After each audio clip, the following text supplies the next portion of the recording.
Press మిత్రులందరికీ నమస్కారం. నిన్నటి 2.5 గంటల ముఖ్యమంత్రి ప్రెస్ మీట్కి మొట్టమొదటి కారకులు మీరే. చనిపెట్టుందని చెప్పి ఫామ్ హౌస్లో పడుకున్న ముఖ్యమంత్రిని బయటికి తీసుకొచ్చినటువంటి బాధ్యులు మీరే. కానీ కేసీఆర్ గారి ప్రెస్ మీట్ల గురించి సీనియర్ జర్నలిస్టు ఉన్నారు. 2008 అనుకుంటా, 2008లో 2009లో ఇప్పుడు డేట్ గుర్తులేదు, ఇయర్స్ వస్తున్నారు. అప్పుడు కూడా ఇతనే మధ్య క్రమించి ఆర్డర్ తప్పు గంటల సేపు ప్రెస్ మీట్ పెట్టినప్పుడు కింద నుంచి ప్రెస్ వాళ్ళంతా నాకు సైగ చేసింది, మీరు పక్కకే ఉన్నారు చెప్పండి, ఇంకా ఎంతసేపు ప్రెస్ మాట్లాడతారు అని చెప్పి నాకు సైగ చేసే సందర్భం నాకు గుర్తుంది. అది నాకు తెలిసి 2008లో మాకు 26 మంది ఎమ్మెల్యేలు ఉంటే 10 మంది ఎమ్మెల్యేలు పార్టీ మారారు, 16 మంది ఎమ్మెల్యేలు రాజీనామా చేశారు. ఒకటి దివంగత నేత జనార్దన్ రెడ్డి గారి వల్ల వచ్చినటువంటి సీటు, 17 సీట్లలో పోటీ చేస్తే అప్పుడు మేము గెలిచిన 7 సీట్లు. 2009లో కూడా 48 సీట్లు అఫీషియల్గా వస్తే 54 సీట్లలో పోటీ చేస్తే ఆనాడు రాజశేఖర్ గారు చెప్పినట్టుగా పట్టుమని పరిస్థితి గెలిచిన సందర్భం. ఈ రెండింటి ఏదో ఒక సందర్భంలో చీకట్లు కళ్ళకు బయట కమ్మి అట్లా మాట్లాడినప్పుడు అది ఇప్పటికీ సీనియర్ జర్నలిస్ట్ గుర్తుంటుంది. మళ్ళీ ఆ తర్వాత చాలా రోజుల తర్వాత మళ్ళీ కళ్ళు బయటలు కమ్మి మధ్యప్రదేశ్ హుజరాబాద్ ఎన్నికల తర్వాత వరుస పెట్టి 2 ప్రెస్ మీట్ పెట్టింది. ఒక ప్రెస్ మీట్ దాదాపు 2 గంటలు, మరో ప్రెస్ మీట్ కూడా దాదాపు 2 గంటల పాటు సాగింది. నిన్న కాక మొన్న నేను అసలు అక్కడ కొట్టడైంది, ఇక్కడ కొట్టడైంది, వాళ్ళ మీద కొట్లాడేది, వీళ్ళ మీద కొట్లాడేది, అసలు మీతోనే కొట్లాడతా అని చెప్పి నేను ప్రకటించాను. నేను మోకాలంటున్నా, దోషయాంతరం తెలియదు, కానీ బుల్లెట్ అరేంజే ఉంటుంది బుల్లెట్, కానీ అది గుండెలో కూర్చుకుంటే మనిషి పెడుతుంది.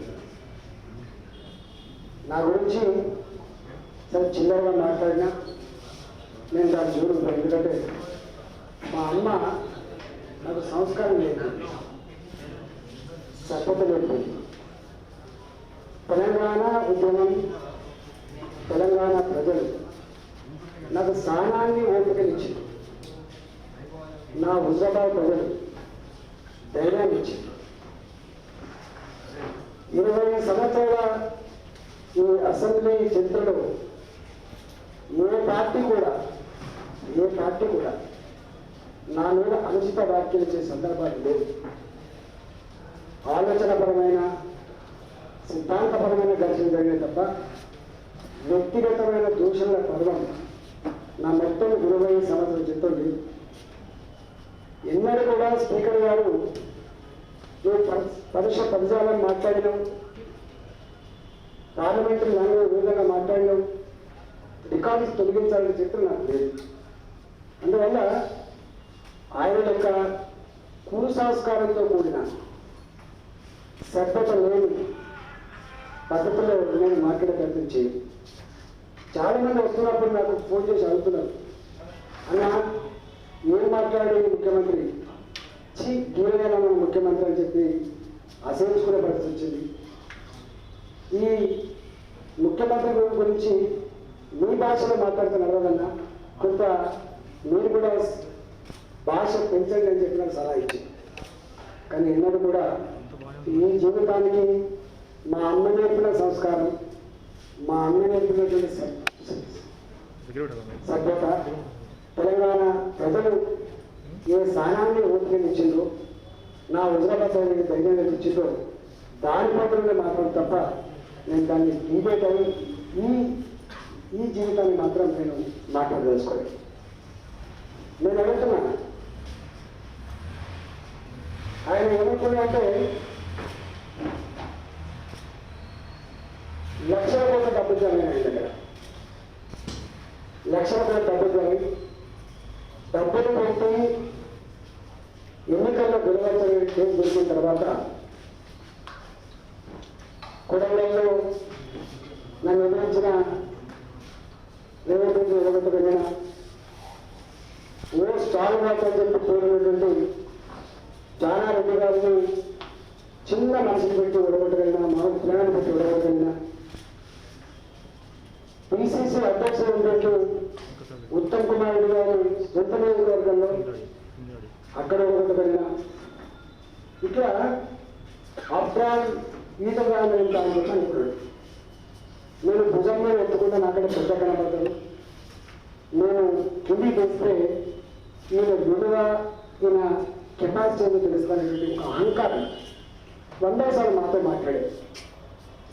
జానకి గారు ఓడిపోయినప్పుడు, ఉత్తమ్ కుమార్ గారి వైఫ్ ఓడిపోయినప్పుడు, అదేవిధంగా రేవంత్ రెడ్డి గారు ఓడిపోయినప్పుడు మాతో మాట్లాడేది. ప్రగల్భ భక్తురాలు పెద్ద ఓడితే భిన్న విరిగింది కదా అని చెప్పి మాటలు మాతో మాట్లాడేది. ఆయన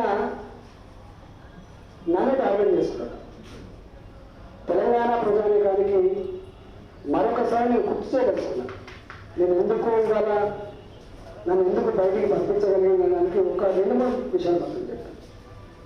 ఒకటో విషయం నేను ప్రతిసారి చెప్పింది, ఏదైనా స్కీమ్ డిజైన్ చేస్తున్నప్పుడు ఆ స్కీమ్ ముందే ప్రకటించుదాకా ఆ స్కీమ్ పేపర్స్ మీకే రావాలి కావచ్చు కాక, కానీ మంత్రులని, ఎమ్మెల్యేలని, ఎంపీలు కూడా విశ్వాసించుకుని ప్రయత్నించి ప్రజాస్వామ్యబద్ధంగా పరిపాలించుకుని ప్రయత్నం చేయమని చెప్పి రెండో సూచన చేసేది ఇప్పుడు కూడా, government always meant for poor not for rich. ఆ డిమార్కేషన్ ఉండాలి.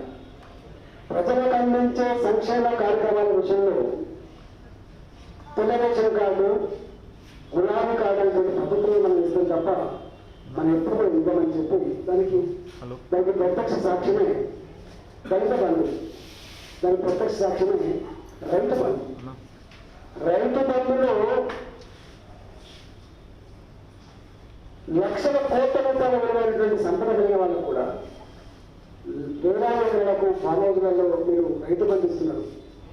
పిల్లలు కార్లల్లో పెంచి కారులో వచ్చి వాళ్ళు చెక్కులు తీసుకుపోతున్నప్పుడు ఇది ఎవరి డబ్బు? ఇది సొంత డబ్బు కాదు కదా.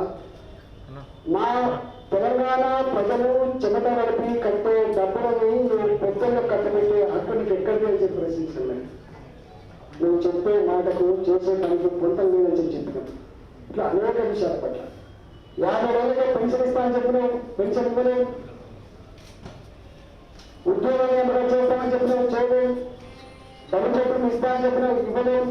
ఇట్లా అనేక ఇష్యూస్ పట్ల మాలాంటి వాళ్ళని అడిగి, నేను బానిసలం కాదు కాబట్టి, నేను ఉద్యమకాలం కాబట్టి, ప్రజల పక్షాన గుర్తొచ్చి మాట్లాడిన బిడ్డలం కాబట్టి, అయ్యో రాజధాని లాంటి బిడ్డ కూడా ఇక్కడ ఉండగా ఎందుకు మాట్లాడలేకపోతుందని చెప్పి భావించుకునే ఆస్కారం ఉంది కాబట్టి నేను మాట్లాడి నా మీద కక్ష కట్టి ఆయనకు కావాల్సింది బానిసలు కాబట్టి, ఆయనకు కావాల్సింది బానిసలు కాబట్టి, ఆయనకు కావాల్సింది ఆయన చెప్పు చేతుల్లో ఉండేవాళ్ళు కాబట్టి, నాలాంటి వాళ్ళు నచ్చలేదు కాబట్టి, నాలాంటి వాడిని గొంతు వెంపితే, నాలాంటి వాడిని రాజకీయంగా ఉడబెడితే తనకు ఎదురులేనటువంటి చిన్న ఆలోచనతో నన్ను బయటికి నెట్టి నేను బయటకు పోలేదు.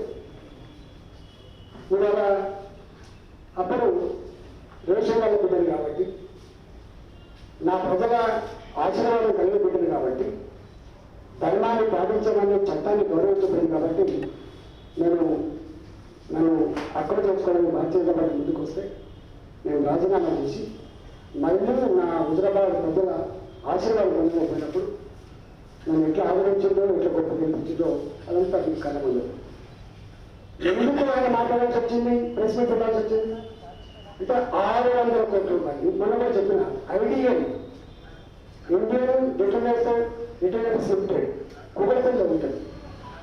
ఆ బోర్డుని రెగ్యులేట్ చేస్తే 600 కోట్ల రూపాయల వరకు అక్రమంగా సంపాదన వస్తే ఆ 600 కోట్ల రూపాయలు తీసుకొచ్చి అక్కడ ఖర్చు పెట్టి 6 నెలల కాలం పాటు వందల సంఖ్యలో పోలీసులు వాళ్ళు తట్టని ఇల్లు, ఆ ఇండియన్స్ పోలీసులు తట్టని ఇల్లు వాళ్ళు తప్పని గడపలేదు. మీకు ట్రాక్టర్ కాగితాలు మీకు ట్రాక్టర్ కాగితాలు కావాలంటే టీఆర్ఎస్ పార్టీ కోటి, మీకు భూ పంచాయతీ పరిష్కారం కావాలంటే టీఆర్ఎస్ కోటి.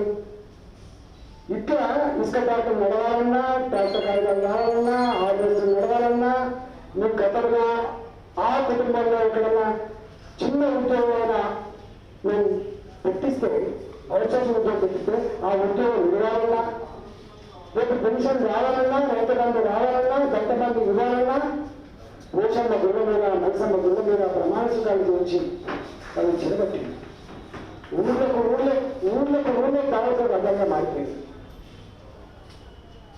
ఇంత చేసి 11 మంది మంత్రులు, కేసీఆర్ ప్రగతి భవన్లో కూర్చున్నా, కేసీఆర్ పామాలలో కూర్చున్నా 6 నెలల కాలం పాటు అనేక మంది తీసుకున్నాడు. భారతీయ జనతా పార్టీ నాయకులు తీసుకున్నాడు. పెద్దరెడ్డి గారు తీసుకున్నాడు. నాకు ఏం చేస్తున్నాడు, ఈట కావాలని ఒక మద్దతుగా అడుగుతుంది. ఇంకో కాంగ్రెస్ ఆయన తీసుకున్నాడు. మీరేం చేస్తారు, ఈట కావాలని వచ్చేయాలి. ఇంకో నాయకులు తీసుకున్నాడు. ఈట కావాలని వచ్చామని తీసుకున్నాడు. అంటే అనేక మంది పరిచయం. ఏ స్థాయి నాయకుడికి ఆ స్థాయిలో వెలగట్టి వాళ్ళు పర్చేజ్ చేసి చివరికి ఓట్లకు కూడా ఓటుకు నోటు కేసు అంటున్నాయన, ఓటుకు నోటు కేసు అంటున్నాయన. మరి ఓటుకు నోటిచ్చింది కేసీఆర్ అని చెప్పి మొత్తం ఆ హైదరాబాద్ నియోజకవర్గంలో ప్రతి ఊళ్ళో ధర్నా జరిగాయి. మాకెందుకు 6,000 రూపాయలు నేనేం పాపం చేశాను, నువ్వు ఓటు వేస్తావా లేదా, నువ్వు ఎక్కడ నిర్ణయిస్తావు, నువ్వు ఓడని చెప్పి తిరుగుబాటు చేసింది. వాళ్ళు ఇళ్ళ పోయి దుమ్మెత్తి పోసింది. చివరికి ఎన్నికల రోజు ఎవరైతే ఇలా దుర్మార్గా చేసో తరిమని ఓట్లు వేసి వాళ్ళ ఆత్మను ఆవిష్కరిస్తే నవంబర్ 2వ తారీఖు నాడు 25,000 మెజార్టీతో వాళ్ళ బిడ్డలు నన్ను గెలిపించారు. అక్కడ మొదలైంది. మళ్ళా 2008 మళ్ళీ గుర్తొచ్చింది. ఆనాడు గట్టపూడు మందులను ఆడగట్టిన అందులను మధ్యప్రదేశ్ అందులను మళ్ళీ 2 ఈ విజయాన్ని ప్రపంచవ్యాప్తంగా తెలుగు ప్రజలు కూడా పండుగ చేసుకుంటా ఉంటే, దాని గురించి చర్చిస్తూ ఉంటే, ఈ చర్చ జరగద్దు, రేపు నష్టమైందని చెప్పి దీన్ని డైవర్ట్ చేయాలని చెప్పి దీన్ని మొత్తానికి కనుమరుగు కావాలని చెప్పి ఓ చిన్నగా ఆలోచనతోటి ఓడిపించు. దాని తర్వాత ప్లాన్ రచించి పెట్టాడు. దాని తర్వాత మళ్ళీ మనసు పెట్టి నాన్ ఇష్యూ చేసి 100 కోట్ల రూపాయల మీడియా మీద ఖర్చు పెట్టి ఈటగారు గారు ప్రెస్ మీట్ పెట్టినా, ఈటగారు గారు ప్రచారం పోయినా, ఈటగారు గారు గ్రామాంతరైనా ప్రజలను కలిసినా వార్త రావద్దు, ముఖం కనబడద్దని చెప్పి నిషేధించినా కూడా ఈ 20 ఏళ్ల కాలంలో తెలంగాణ ప్రజలు ఒకటే అనుకున్నారు, అరే రాయమని ఎక్కడున్నా రాయమనే మళ్ళీ కొత్తగానే చెప్పి నైపుణ్యం రాయమని ఉంటుందని చెప్పి నన్ను ఎత్తుకున్న మాట ఇవాళ తెలంగాణ సమస్య తెలుస్తాను. మొన్న నేను ఏం చేసినా మీరందరూ మాట్లాడుతున్నప్పుడు అసలు ఇంత దుర్మార్గమైన పాలన అంతమందించే బాధ్యత నాలుగు ఉన్నాయి. నేను ఉద్యమకారుడు కాబట్టి ఆయన స్ట్రాటజీ ఏందో, ఆయన ఎత్తు ఏందో, ఆయన విడ్త్ ఏందో, ఆయన ప్లాన్ ఏందో, ఆయన స్టెప్ ఏందో, ఆయన ధైర్యం ఏందో, ఆయన పీడితమే ఏందో అన్ని తెలిసే బిడ్డగా నేను ఒకటే చెప్పిన, కొడితే నువ్వే కొట్టాలి, అది వాళ్ళు నిలబెట్టుకోవడం కాదు, నువ్వు నిలబెట్టనే తెలంగాణ తీర వెలువడుతుంది అనే భావంతో ఇది ఛాలెంజ్ చేశాను. ఈ ఛాలెంజ్ కట్టబడినాను, ఈ ఛాలెంజ్ కట్టబడినా. నేను అంటున్నా, అసలు నీకు మోడీ గారికి ఏమైనా పొంతన ఉందా చెప్పండి. నిన్న రాజపక్సే శ్రీలంకలో ఏం జరిగింది, తరగతి పారిపోయారు. చరిత్ర నిర్మాతలు ఎప్పుడు నాయకులు కాదు, చరిత్ర నిర్మాతలు పాత్రలు కావు, చరిత్ర నిర్మాతలు ప్రజలు మాత్రమే అని చెప్పి అనేక సంవత్సరంలో ఉంది.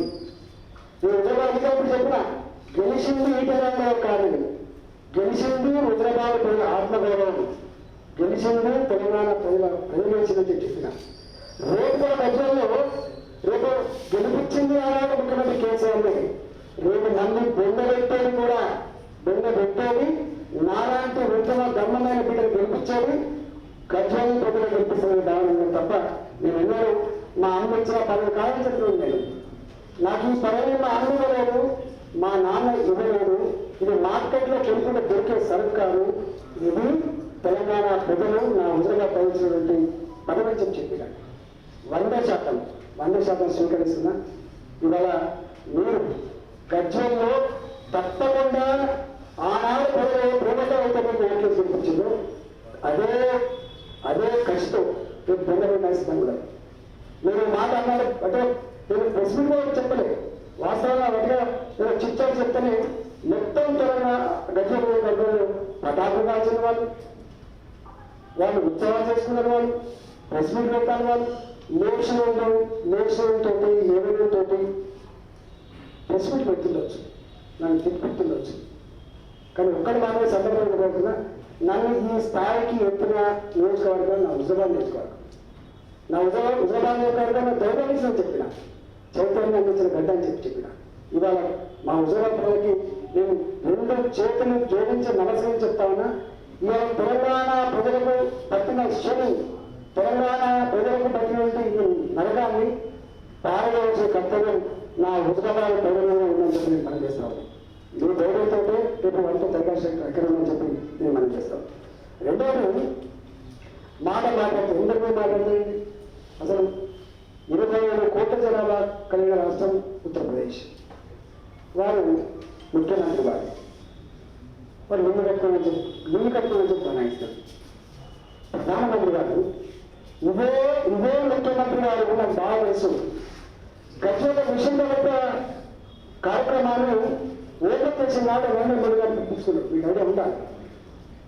బట్టి విక్రమార్క గారు అసెంబ్లీలో ప్రధానమంత్రి గారి గురించి కొంచెం చిన్నగా మాట్లాడుతున్నప్పుడు, అయ్యా బట్టి గారు ఆయన వ్యక్తి కాదు, నరేంద్ర మోడీ గారు కాదయా, ఆయన దేశ ప్రధానమంత్రి గారు, మనం గౌరవించుకోవాల్సిన చేయండి. మనం ప్రజాస్వామ్యంలో ఎవరు అధికారం ఉన్నా ఎవరు ప్రతిపక్షం ఉన్నా అది కాపాడుకునే కర్తవ్యం ఉందని చెప్పినటువంటి ఈ పెద్ద మనిషి ఇవాళ మోడీ గారిని ఇంత మాట్లాడుతుండే 3 సార్లు వచ్చింది. ఎంత వివక్ష ఉంటారు తెలంగాణ ప్రజలారా, నేను చెప్పేది అబద్ధమా లేదో పరిచయం చేసుకోండి. ప్రణబ్ ముఖర్జీ గారు కూడా రాష్ట్రపతిగా ఉండే 2 కాలంలో సాష్టాంగ నమస్కారం చేసేది, 2 కాలంలో ఇట్లా పడుతుంది. మనం గుండెల్లో కదా మొత్తం భద్రపడుతున్న చేసి నరసింహ గారు గవర్నర్గా ఉండే పూర్వపల్లిలో పద్ధతి పెట్టినట్టు బ్రహ్మాండంగా ముఖాల మీద వంగి నమస్కారం చేసేది. కానీ ఈ దేశంలో భారతీయ జనతా పార్టీ వాజ్పేయి గారి నాయకత్వంలో ఒక గొప్ప మహోన్నతమైనటువంటి మహోన్నత వ్యక్తిని, ఒక గొప్ప మహోన్నతమైన వ్యక్తిత్వం నుంచి మైనార్టీ వ్యక్తిని రాష్ట్రపతిగా చేసిన చరిత్ర, అబ్దుల్ కలాం గారిని చేసుకున్న చరిత్ర భారతీయ జనతా పార్టీ. ఇవాళ వాజ్పేయి గారి నాయకత్వం 2014 తర్వాత మోడీ గారు అధికారంలోకి వచ్చిన తర్వాత నిజమైన బాధలు అనుభవించేది ఈనాటికి కూడా. వివక్షని, ఆకలిని, పేదరికాన్ని, దుఃఖాన్ని అనుభవించే జాతులు దళితులని, గిరిజనులని చెప్పాలి. వాళ్ళకు అధికారం కావాలి. నాలాంటి ఛాయముకునే బిడ్డ, నాలాంటి ఆకలిని అనుభవించినటువంటి కుటుంబంలో పుట్టిన బిడ్డలు మా అమ్మ ఇతరుల ఇళ్లలో అంటుతోమి ఆ డబ్బుతో సాగినటువంటి అమ్మ కాబట్టి నాకు పిహెచ్డి లేకపోవచ్చు, నా పిహెచ్డి తెలంగాణ దేశ ప్రజల ఆకలిని అర్థం చేసుకున్న పిహెచ్డి కాబట్టి, వాళ్ళ దుఃఖాన్ని అర్థం చేసుకున్నటువంటి బిడ్డలు కాబట్టి నా కర్తవ్యం ఆ ఆకలిని పరిష్కారం చూపాలి. నా కర్తవ్యం ఆ అనగాన వర్గాలకు ఆత్మస్థైర్యాన్ని పెంచాలి. ఆ జాతులకి మంచి అందరం ఎక్కించిన కాన్సెప్ట్లో భాగంగా ఇవాళ రాష్ట్రపతిగా మొట్టమొదటి ఒక దళిత బిడ్డని కోరింది వారు రాష్ట్రపతి. 75 సంవత్సరాల చరిత్రలో ఒక ఆదివాసీ బిడ్డ, అందులో ఒక మహిళ ఇవాళ రాష్ట్రపతి కాబోతాం. ఒక మైనార్టీ, ఒక దళిత బిడ్డ, ఒక ఆదివాసీ బిడ్డను రాష్ట్రపతిగా చేసే చరిత్ర నరేంద్ర మోడీ గారు దక్కింది. అంతేకాదు ఈ దేశంలో మన క్యాబినెట్ ఈ దేశాన్ని పరిపాలించే నరేంద్ర మోడీ గారి నాయకత్వంలోని మంత్రివర్గం కాబట్టి, ప్రభుత్వం కాబట్టి 78 మంది కేంద్రంలో మంత్రులు ఉంటే అందులో 27 మంది ఓబీసీకి సంబంధించిన మంత్రులు, 12 మంది ఎస్సీలకు మన దళిత బిడ్డలు, 8 మంది మంత్రులు ఇవాళ గిరిజన బిడ్డలు, 5 మంది మంత్రులు మైనార్టీ బిడ్డలు. కానీ మీ క్యాబినెట్లో 17% ఉన్నటువంటి దళిత బిడ్డలకి 2014లో మారిన నుంచి ఒకసారి మంత్రి ఉంటాం, 2018 తర్వాత మారిన నుంచి ఒకసారి మంత్రి ఉంటాం. 17% ఉన్న దళిత బిడ్డలకి నియమించిన గౌరవాన్ని తెలంగాణ ఉద్యమంలో 1000 సార్లు మాట్లాడినాం. నేను మాట అంటే మాట తప్పని వాడిని, అవసరమైతే తల నడుకుంటే తప్ప నేను మాట దౌర్భాగ్యం చెప్పినవాడు. నా ఆశయాన్ని నెరవేర్చకపోతే రాళ్లతో కొట్టి సంపాదించే పిలిపించిన వాడు, రాష్ట్రానికి తొలి ముఖ్యమంత్రి దళితులని చెప్పినవాడు. ఇచ్చినవా ముఖ్యమంత్రి గారు? దళితుడు తొలి ముఖ్యమంత్రి అయినా? తొలి ముఖ్యమంత్రి దేవుడము, ఉప ముఖ్యమంత్రి పదవి నుంచి కూడా రాజావారిని రోజులని శాక్ చేసి దళిత జాతిని అవమానపరిచినటువంటి దళిత ద్రోహం కేసీఆర్ కాదని చెప్పడుతున్నాను. వాస్తవం కాదని చెప్పడుతున్నా. ఇవాళ 17% ఉన్నప్పుడు ఇచ్చే గౌరవం బీసీ, ఓబీసీ 52% ఉంటుంది రాష్ట్రంలో. వారి మాటల్లో చెప్పాలంటే తెలంగాణ రాష్ట్రం nothing but state of weaker sections. Telangana రాష్ట్రం అనగా ఉన్న వర్గాలకు నిలవని చెప్పిన నేను కాదు, అనేక సభలలో కేసీఆర్ గారు చెప్పింది. వారి భాషలో, వారి సమగ్ర కుటుంబ సర్వేలో 85% మంది అనగా వర్గాలే. నేను అడుగుతున్న ముఖ్యమంత్రి గారు, 52% ఉన్నటువంటి బీసీ వర్గాల కోసం ఈ క్యాబినెట్ లో ఎంతమంది మంత్రులు ఉన్నారో? ముగ్గురే కదా. అక్కడ ఏమైనా ఆంక్షలు ఉన్నాయా? అక్కడ రిజర్వేషన్ ఉన్నాయా? అంతేకాదు, ఇవాళ ఎస్టీల కోసం ఇలా ఆదివాసీలు లంబాలు ఉంటాయి, గిరిజనుల పుట్టే ఉంటాయి. దాంట్లో ఒక్కడే ఒక్కడే మంత్రి, ఇప్పుడు కూడా ఒకరి మంత్రి. ఆదివాసులు ఇప్పటికి కూడా పోయినసారి ఆదివాసులకు మంత్రి అడిగిన చూడలేదు, ఈసారి కూడా మంత్రి అడిగిన చూడలేదు. కానీ నీ జనాభా ఎంత, నీ సామాజిక వర్గ జనాభా ఎంత? 0.6 0.5 అని తెలియదు. కానీ నేను మాత్రం 4-5 ఉంటాం. ఒకటే ఇంట్లో నరేంద్ర మోడీ గారి ఇంట్లో కొడుకులు లేరు, నరేంద్ర మోడీ గారి ఇంట్లో బిడ్డలు లేరు, అన్నలు లేరు, సదరు కొడుకులు లేరు. నరేంద్ర మోడీ గారికి ఈ దేశ ప్రజలు నా కుటుంబం అనేటువంటి సంస్కారం ఉన్న వ్యక్తి నరేంద్ర మోడీ గారు. ఏమిచ్చిన దేశానికి నేను ప్రధానమంత్రిని చెప్పడమే కాకుండా మీ ప్రతి ఇంట్లో ఆపదస్తే ఆదుకునే బిడ్డమని చెప్పినటువంటి మీకు తెలుసు. నాకు తెలిసి దేశంలో మొట్టమొదటిసారిగా సఫాయి కార్మికులకి మున్సిపాలిటీలో పనిచేసే మురికి కలిగే ప్రజలకి మీరు లేకుండా ఈ దేశం వెలుగదని చెప్పి భావించి, ఈ వెలుతురు కాలం మీరేని భావించి, మీరు లేకపోతే ఈ వ్యవస్థలను భావించి కాళ్ళు కడిగి ఆ నీళ్ళని నెత్తిలో పోసుకుని గౌరవించిన బిడ్డలందమ్మా. మొన్నటిసారి కరోనా కష్టకాలంలో డాక్టర్లు ఉన్నప్పటికీ, నర్సులు ఉన్నప్పటికీ ఇవాళ వాళ్ళ మలమూత్రాలను సాగు చేసేది నా ఔషధ స్కానింగ్స్ అని చెప్పి భావించి ఆ హెల్త్ వర్కర్స్కి తీసుకొచ్చి కాళ్ళు కడిగి వాళ్ళు గౌరవించిన సంస్కారం నరేంద్ర మోడీ గారు.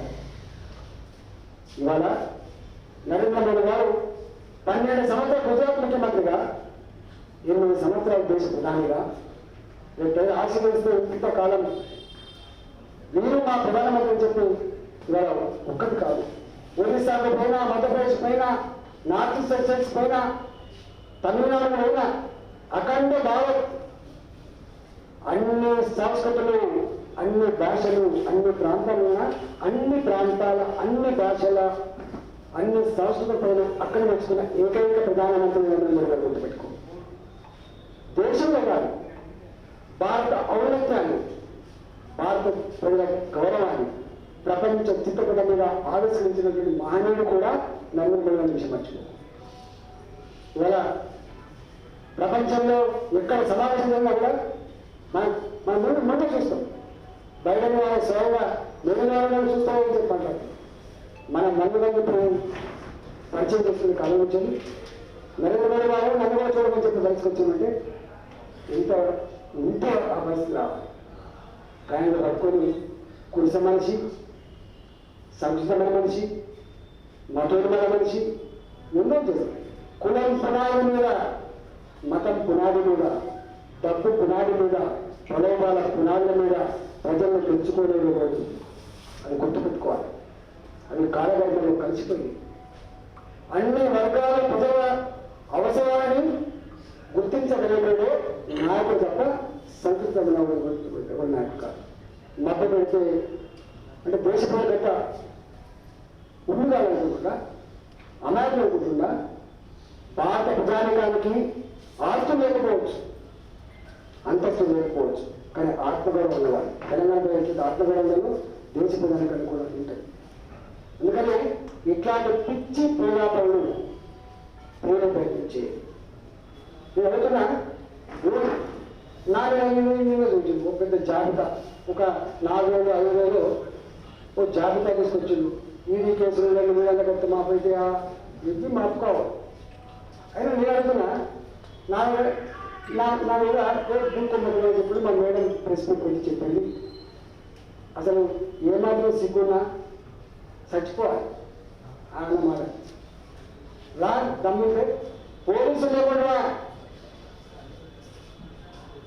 గుండాలు లేకుండా నువ్వు రా, నేను వస్తా.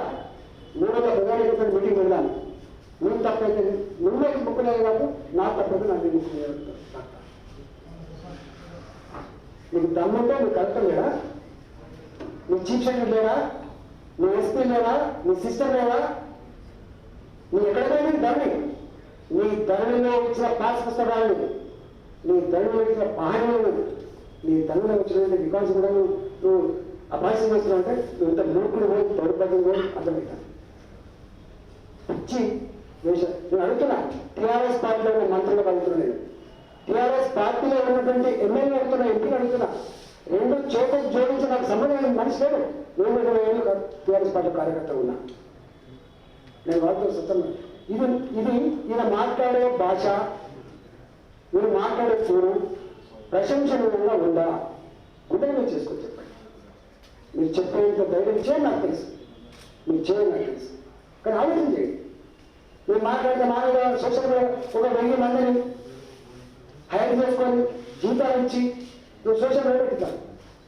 కానీ తెలంగాణ ప్రజలు ఆ 1000 మంది జీతగాల మీద ఫైట్ చేస్తాను. మా వాళ్ళు నువ్వు మాట్లాడేటువంటి ప్రెస్ మీట్లకు కింద వచ్చే కామెంట్స్ చూస్తే సిగ్గుపడాలి. నారాయణ అంటే రాజకీయాలకు ఉండకపోతుంది. కామెంట్ చూడండి, టీవీలో కూడా వాళ్ళు మాట్లాడుతున్న వచ్చి కామెంట్ చూడండి, ఇంత బాగా అనిపిస్తుంది. ఏమనుకుంటా తెలంగాణ గీనేకైనా ఓట్లేసింది, అయ్యో ఆయన అన్నింటి గిరినైనా, అయ్యో ఆయన ఉద్యమ నాయకులు చెప్పి కీర్తించి గిరినైనా, అసలు నేను అన్ని తిప్పలు బయటపడగా చి అని చెప్పంట. ఎప్పుడు ఎన్నికలేదు నేను అంటాడు, దమ్ముంటే డేట్ ప్రకటించి అంటే డేట్ ప్రకటించని నరేంద్ర మోదీ ప్రకటిస్తా. దమ్ముంటే అసెంబ్లీ రద్దు చేయి. 2014 2009 ఏప్రిల్ వరకు అధికారం ఇచ్చిండు.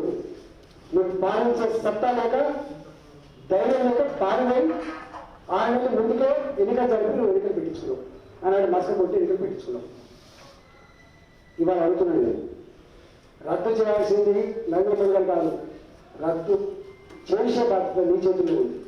దమ్ముంటే నేనే అమిత్ షా గారు వచ్చింది, అరే నిజాలు కరో కभी भी हम तैयार है, हम लड़ने के लिए तैयार है కేసీఆర్ అని చెప్పి మా అమిత్ షా గారు. అందుకని దమ్ముంటే దాని రిజర్వ్స్ ఎన్నికల కమిషన్ సందర్భాన్ని బట్టి అవసరాన్ని బట్టి వాళ్ళ రూల్ ఫ్రేమ్లో తప్పకుండా ఎన్నికలు పెడతారు. అంతకుముందు వచ్చేసి పెట్టలేదా డిసెంబర్లో? ఏప్రిల్ ఎన్నికలు 2018 డిసెంబర్ పెట్టిండు. అంటే పెడతారు గాత్రం తెలియదా? జోక్యంగా ఉండాలనుకుంటా, ఇతరులు కించపరచుకుంటా, ఇతర పెద్దలను విమర్శించడం నువ్వు పెద్దగా ఇది మంచిది కాదు. ఇవన్నీ కూడా తెలంగాణ ప్రజలు గమనిస్తున్నారు. మేము అందరూ ప్రశ్న పెడితే వరదలలో కొట్టుకుపోయిన పశువులు కావచ్చు, మునిగిపోయిన ఇల్లు కావచ్చు, కూలిపోతున్న పాత గోడలు కావచ్చు, ఇల్లు కావచ్చు, వాళ్ళని ఆదుకునే ప్రయత్నం చేస్తున్నామని చెప్పి నేను అనుకున్నా. కానీ మీకు లేస్తే పడుకుంటే ప్రజలు కాదు, ప్రజల దుఃఖం కాదు, ప్రజల బాధ కాదు. లేస్తే పడుకుంటే నీ కుర్చీ, నీ అధికారం కావాలి తప్ప అధికారంలో కూడా బతకలేదు. నీ అధికారంలో బతకలేదు. ఇవాళ అందుకే నువ్వు పర్ క్యాపిటల్ ఇన్కమ్ ఉంది, ఫైనాన్స్ కంపెనీ దాని చెప్తా. పర్ క్యాపిటల్ ఇన్కమ్ హైదరాబాద్ ఉంది, ఆదిలాబాద్ ఉంది. పర్ క్యాపిటల్ ఇన్కమ్ యూపీ అయింది, తెలంగాణ ఉంది. అసలు ఎక్కడి నుంచి వచ్చింది? హైదరాబాద్ ఇన్కమ్ ఎంత, ఎన్ఎస్ఆర్ తెలంగాణ ఇన్కమ్ ఎంత? అసలు తెలుసా ఎంత బాగుందంటే నేను అదే చెప్పాలి. సంపద కొనలని చెప్తున్నావు కదా, సంపదకి కొనని రాష్ట్రం తెలంగాణ చెప్తున్నా. నేను అనుకున్నా నిన్న ఒకసారి కాదు తన నియోజకవర్గంలో ల్యాండ్ రిజిస్టర్ ఛార్జెస్ సంగతి చెప్తున్నా. ఆ ఊరి పేరు మరకు.